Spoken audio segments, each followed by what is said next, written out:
Hello વિદ્યાર્થી મિત્રો, તમારું અમારી એમજે ક્લાસીસ ચેનલમાં સ્વાગત છે। આજે આપણે ધોરણ 11 ના સ્વાધ્યાયના દાખલા નંબર 5 નો દાખલા નંબર 4 વિશે આગળ શીખીશું। શું કહે છે એના વિશે આપણે જોઈએ। ચલો, તમારી પાસે ચોપડી હોય તો ચોપડી તમે કાઢી શકો છો, એની અંદર તમે રકમ જોઈ શકો છો। ચલો, રકમ શું કહે છે? કૌશિક કોર્પોરેશને તારીખ 1/4/2012 ના રોજ 1,24,000 નું એક યંત્ર ખરીદ્યું। ઓકે, પછી શું કહે છે? આ યંત્રને લાવવાનો અને ગોઠવવાનો ખર્ચ 16,000 થયો અને યંત્રનો ઉપયોગમાં લાવતા પહેલા 20,000 નો સમારકામ ખર્ચ થયો। 1/10/2013 ના રોજ બીજું નવું યંત્ર 1,36,000 માં ખરીદ્યું, જેને ગોઠવવાનો ખર્ચ 8,000 થયો। પ્રથમ ખરીદેલ યંત્ર તારીખ 30/9/2012 ના રોજ બીજું નવું યંત્ર ખરીદવામાં આવ્યું। મતલબ 2014 ના રોજ આપણે શું કર્યું? વેચી દીધું છે। કયું? 40% નુકસાનથી વેચી દીધું। કયું યંત્ર વેચ્યું? પ્રથમ યંત્ર।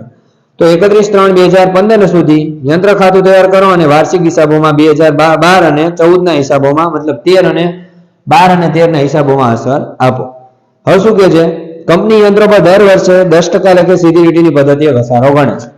ચલો આપણે અહીં લખીએ, યંત્રની પહેલા આપણે ગણતરી કરીએ તો અહીંયા આપણું પ્રથમ યંત્ર છે અને અહીંયા આપણું બીજું યંત્ર છે। રેડી? હવે પ્રથમ યંત્ર કઈ તારીખે આપણે ખરીદ્યું હતું? તો પ્રથમ યંત્ર તમે 1/4/2012 ના રોજ ખરીદ્યું। કેટલાનું ખરીદ્યું? 1,24,000। હવે એને ગોઠવવાનો ખર્ચ કેટલો થયો? તો લાવવાનો ખર્ચ થયો છે 16,000 રૂપિયા। રેડી? પ્લસ બીજો કયો ખર્ચ થયો છે? તો એનો ઉપયોગ કરવા માટે સમારકામ, મતલબ યંત્રનો ઉપયોગમાં લાવતા પહેલા 20,000 નો સમારકામ ખર્ચ થયો, એટલે એ આપણો ખર્ચ જ ગણવાનો। એટલે આ યંત્ર આપણને કેટલામાં પડ્યું? 0 0 0 6 4 10 ની શૂન્ય વધી પડી 1 2 ને 1 3 ને 1 4 4 ને 2 6, કેટલામાં પડ્યું? 1,60,000। હવે શું કીધું છે? 1/10/2013 ના રોજ, મતલબ 1/10/2013 ના રોજ આપણે બીજું યંત્ર ખરીદ્યું। કેટલામાં? તો 1,36,000 માં ખરીદ્યું છે। પછી શું કીધું છે? કે જેને ગોઠવવાનો ખર્ચ 8,000 રૂપિયા થયો છે। એટલે તમને બીજું કોઈ યંત્ર, મતલબ આ કેટલામાં પડ્યું? 0 0 0 14 નો ચોકડો વધી 1,44,000 માં પડ્યું। હવે શું કહે છે? કે પ્રથમ ખરીદેલ યંત્ર, મતલબ આ જે ખરીદ્યું હતું ને યંત્ર, એ કઈ તારીખે વેચી દીધું? 30/9/2014 ના। તો અહીં લખીએ આપણે 30/9/2014, આ તારીખ યાદ રાખજો। હવે શું કહે છે? 40% નુકસાનથી વેચી દીધું। હવે આગળ આપણે જોઈ શકીએ, અહીંયા ગણતરી કરીએ। હવે તમને એમ કીધું છે કે 31/3/2015 સુધી, મતલબ 31/3/2015 સુધી શું કરવાનું છે? આપણે યંત્ર ખાતું તૈયાર કરવાનું છે, મતલબ યંત્ર ખાતું તૈયાર કરો। બીજું તમને કીધું છે કે તમારે 2012 અને 13 ના વાર્ષિક હિસાબોમાં અસર આપવાની છે, વાર્ષિક હિસાબોમાં અસર આપવાની છે। રેડી? આટલી વસ્તુ તમને આપી છે। હવે તમને ઘસારો કીધો છે, ઘસારો કઈ પદ્ધતિએ ગણવાનો છે? તો સીધી લીટીની પદ્ધતિ, સીધી લીટીની પદ્ધતિ। કેટલા ટકા? 10%। સમજાણું? ચલો વિદ્યાર્થી મિત્રો, હવે ખાસ કરીને આપણે અહીં ધ્યાન રાખજો, પહેલા આપણે ગણતરી કરના। હવે આ યંત્ર 1/4/12 ના રોજ ખરીદ્યું તો એનું હિસાબી વર્ષ ક્યારે પતે? 31/3/13। હવે 10% કીધું એટલે 1,60,000 ના 10%, એટલે 16,000 આવશે આનો ઘસારો। ચલો, 1,60,000 માંથી આપણે 16,000 બાદ કરી નાખીએ એટલે કેટલા વધશે? 1,44,000। રેડી? આ કઈ તારીખની બાકી આવી? 1/4/2013। એનો હિસાબી વર્ષ 31/3/14 પતે, તો એની બાકીની કેટલાનું ઘસારો આવશે? 16,000 માઇનસ કરો 16,000, કેટલા આવ્યા? 1,28,000। સમજાણું વિદ્યાર્થી મિત્રો? આગળ હવે માની લો કે આ આપણને 1/4/2014 ની બાકી, તમે કઈ તારીખે વેચી દીધું? 30/9 ના રોજ। તો પહેલા આપણે 30/9/2014 સુધીનો ઘસારો ગણી નાખીએ, તો 6 મહિનાનો થાય। 4 5 6 7 8 9 6 મહિનાનો ઘસારો થયો। તો આપણે 6 મહિનાનો ઘસારો ગણીએ તો આખા વર્ષનો ઘસારો 16,000 થાય। 6 મહિનાનો કેટલો થાય? અડધો, 8,000 થાય। એની કિંમત શું આવી? 1,20,000। હવે કેટલા ટકા નુકસાનથી વેચ્યું? 40%। તો 40% નુકસાન કરી 12 ચોક 48, એટલે 48,000 રૂપિયાનું નુકસાન થયું। સમજાણું? તો 1,20,000 ના માઇનસ 48,000 કરો એટલે કેટલા મળશે તમને? 72,000। ક્લિયર આટલું? હવે માની લો કે આ યંત્ર તમે 1/10/2013 ના રોજ ખરીદ્યું હતું, તેનું હિસાબી વર્ષ ક્યારે પતે? 31/3/14 પતે। તો એવું ક્યાં છે 31/3/14 નું? આ તો અહીં લખવાનું 1/10/2013 થી કેટલાનું ખરીદ્યું હતું? 1,44,000। હવે તમે આની પર 31/3/2014 સુધીનો ઘસારો ગણો તો કેટલો થશે? તો આની અંદર તમે જોઈ શકીએ 1/10/2013 છે. હવે 31/3/2014 નો આપણે ઘસારો ગણીએ તો કેટલા મહિના થશે? તો 6 મહિના થશે. 10, 11, 12, 1, 2, 3 6 મહિના થયા. તો 1,44,000 નો આપણે ઘસારો ગણીએ. 1,44,000 ના 10% લેખે ગુણ્યા 6 મહિનાનો ઘસારો કેટલો થશે? તો તમને 14,400 ભાગ્યા 2 કરો 7,200 આવશે. 7,200 આવ્યો પહેલા વર્ષનો ઘસારો. એ બાદ કરી નાખો. 1,44,000 માઇનસ 7,200 કેટલા આવ્યા? 1,36,800. સમજાણું? હવે એની પર તમે ઘસારો કોણ હતો? 1,36,800 ઉપર ઘસારો કેટલો થયો? તો જો હવે અહીંયા તમને તારીખ મળી ગઈ 1/4/2014. રેડી? એનો હિસાબી વર્ષ ક્યારે પતે? 31/3/2015. તો આપણે ઘસારો તો આની ઉપર જ ગણવાનો, પડતર કિંમત. તો 14,400 થાય ઘસારો. એ માઇનસ કરી નાખી. માઇનસ 14,400 કેટલા આવ્યા? 1,22,400. સમજાણું? ક્લિયર આટલું? ચલો વિદ્યાર્થી મિત્રો, હવે આપણે આની અંદર કિંમત મૂકી દઈએ. આ આપણું યંત્ર ખાતું છે. અહીંયા ઉધાર, અહીંયા આવશે જમા. હવે વિગતમાં લખ નાખી. તારીખ, વિગત, નોપા, રકમ રૂપિયા, તારીખ, વિગત, નોપા અને રકમ રૂપિયા. રેડી? આ કયા છે? 2012 અને 2013 નું તમારું હિસાબી વર્ષ વાર્ષિક હિસાબોમાં અસર દેવાય છે. આ થયું તમારું નફા નુકસાન ખાતું. અહીંયા ઉધાર, અહીંયા જમા. વિગત, રકમ, વિગત, રકમ. ઓકે, ચલો આગળ. એના પછી આ તમારું પાકું સરવૈયું છે. અહીંયા આવશે મૂડી દેવા, રકમ રૂપિયા, મિલકત લેણા અને રકમ રૂપિયા. સમજાણું વિદ્યાર્થી મિત્રો? ચલો હવે આપણે એન્ટ્રી દેવાનું ચાલુ કરી દો. પહેલા આપણે યંત્ર ખરીદી દીધું. કેટલાનું? 1,60,000 નું. તો આપણે અહીં લખવાનું. કઈ તારીખ લખવાની? 1/4/2012. અહીં લખવાનું બેંક ખાતે અને નીચે લખવાનું રોકડ ખાતે. ચલો બેંક ખાતે કેટલાની અસર આવશે? તો 1,24,000 ની. ઓકે, રોકડ ખાતે આ બંનેનો સરવાળો કેટલો થશે? 36,000. રેડી? હવે આનો સરવાળો કરી નાખવાનો. અહીંયા તો કેટલો થશે? 1,60,000.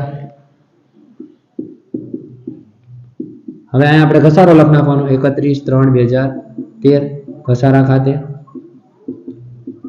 કેટલા આવશે? 16,000 રૂપિયા. હવે 16,000 તમે માઇનસ કરો એટલે 1,44,000 આવશે. તો અહીંયા તમારી બાકી આવી 1,44,000. અહીં લખવાનું શું? બાકી આગળ લઈ ગયા. સમજાણું? અહીં તારીખ લખ નાખવાની 31/3/2013. આને સરવાળો થઈ ગયો 1,60,000. સમજાણું વિદ્યાર્થી મિત્રો? અહીં લોક માર દેવાનો. હવે એ બાકીને આગળ ખેંચી રહ્યો એટલે બાકી નીકળશે 1/4/2013 ની.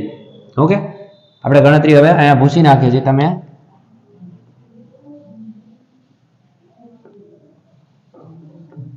ચલો 1/4/2013 આવશે. અહીંયા શું લખવાનું? બાકી આગળ લાવી. ચલો અહીંયા સુધીનું કમ્પ્લીટ કરી નાખ્યું આપણે. હવે આ આવ્યું તો આમાં બે યંત્ર ભેગા થયા. તો પહેલા શું આવશે? બાકી લખવાની. તો બાકી તમને 1,44,000 મળી, એ લખ નાખો પહેલા. પછી આપણે નવું યંત્ર ખરીદ્યું તો અહીં લખવાનું બેંક ખાતે. તારીખ કઈ આવશે? 1/10/2013 ની. રકમ કેટલી આવશે? તો એની રકમ આવશે તમને 1,44,000. આપણે આની અંદર આપણી રોકડ કિંમત લખવી પડશે ને. તો બેંક ખાતે અને રોકડ ખાતે બંને ખાતે આવશે. તો બેંક ખાતે રોકડ ખાતે કેટલી રકમ છે આપણે જોઈ લઈએ. તો તમને રકમ આપેલી છે 1,36,000 ને 8,000 રૂપિયાની કિંમત છે. તો ચલો અહીંયા આપણે લખ નાખી બેંક ખાતે 1,36,000 અને 8,000 રૂપિયાની રોકડ કિંમત. સમજાણું વિદ્યાર્થી મિત્રો? હવે આપણે બંનેનો સરવાળો કરી નાખીએ. સરવાળો કેટલો થશે? તો 1,44,000 પ્લસ 1,44,000 એટલે 2,88,000. રેડી? હવે અહીં લખવાનું 31/3/2014. શું લખવાનું? ઘસારા ખાતે. રકમ લખ નાખવાની. જો જૂના ઉપર કેટલો ઘસારો હતો? 16,000. નવા ઉપર કેટલો ઘસારો હતો? 7,200. બંનેનો સરવાળો કરી નાખી. 16,000 પ્લસ 7,200 કેટલા આવ્યા? 23,200. જેને આપણે બાદ કરી નાખી. માઇનસ 2,88,000 કેટલા આવશે? 2,64,800. સમજાણું? હવે આનો સરવાળો કરી નાખી. 2,88,000 થઈ ગયો. હવે બાકીને આગળ ખેંચી લ્યો તો અહીં શું આવશે 1/4/2014. અહીં શું લખવાનું બાકી આગળ લાવી પૂરેપૂરી બાકી અહીં લખ નાખવાની 2,64,800. હવે જો આ વર્ષમાં આપણે યંત્રની વેચણી કરી છે તો પહેલા આપણે શું કરવાનું ઘસારો ગણવાનો ક્યાં સુધીનો તો કઈ તારીખે તમે વેચણી કરી 30/9 ના રોજ તો 30/9/2014 નો ઘસારો ગણો ઘસારા ખાતે. તો પહેલા યંત્રનો ઘસારો કેટલો હતો તો એનો ઘસારો તમને 14,400 આવ્યો. એમાં આવશે તમારે 1,44,000 હા 14,400 અહીં લખ નાખો 14,400.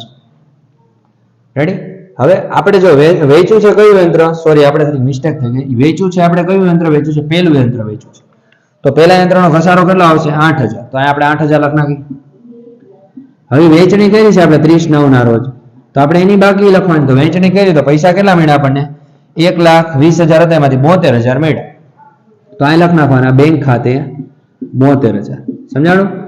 હવે આપણને નુકસાન થયું હતું નુકસાન કેટલાનું થયું હતું 48,000 તો અહીં લખવાનું 30/9/2014 ના રોજ યંત્ર વેચાણનું